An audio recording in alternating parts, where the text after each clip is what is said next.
Starwing sicela ukuthi wenze ukubaleka okufanele. Inamba isenze kuphela uma ungumlandeli kusongo 9 ekuseni ya 5 ntambama uyafona ngoWhatsApp. Sibeka-ke la uThembi Sithole ngiphupha umfundisi wami ucela ushukela kimi. I don't know ukuthi-ke she's directing this question to me, le phupho belimayelana nami or omunye umfundisi wakhe, but-ke lesasing ukuthi yimi noma omunye umfundisi kuyafana. Ngicela ukuthi singebeka nje, yini ushukela? It's sugar. Number 1, ngokujwayelekile uma uphupha kumuntu kuwuphawu oluhle kakhulu uma ecela ushukela, olungasho ukuthi kungenzeka wena njengamanje usesimeni sokunikeza lo muntu usizo, futhi isibusiso sizovela ngokuthi unikeze lowo muntu usizo, yabo. NgokaLuka 6:30, muphe yilowo nalowo ocela kuwe.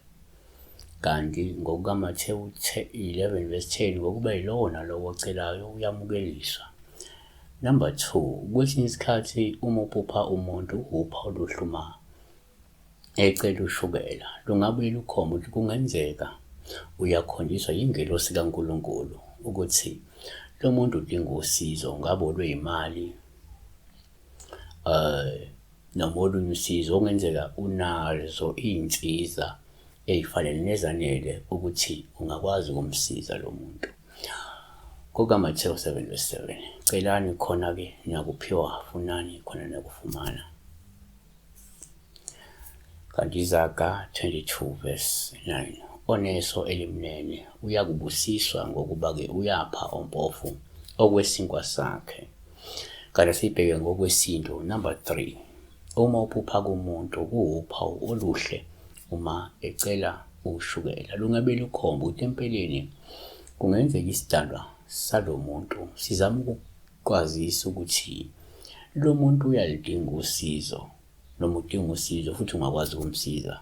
Ngabe into ethinta imali, ithinta imiklamo, noma olunye usizo olungenza ngcono impilo yalo muntu noma omunye umuntu, yabo.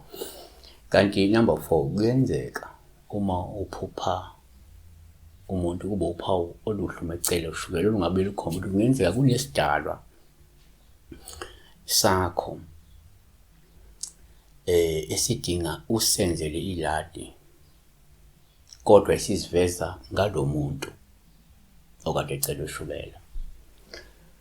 Number 5, futhi uma uphupha umuntu kungawuphawu oluhluma ecela ushukela, olungasho ukuthi kungenzeka lo muntu udinga amazwi enduduzo, noma amazwi enkuthazo, noma amazwi angashintsha indlela asuke ezizwa ngayo ngaleso sikhathi, yabo.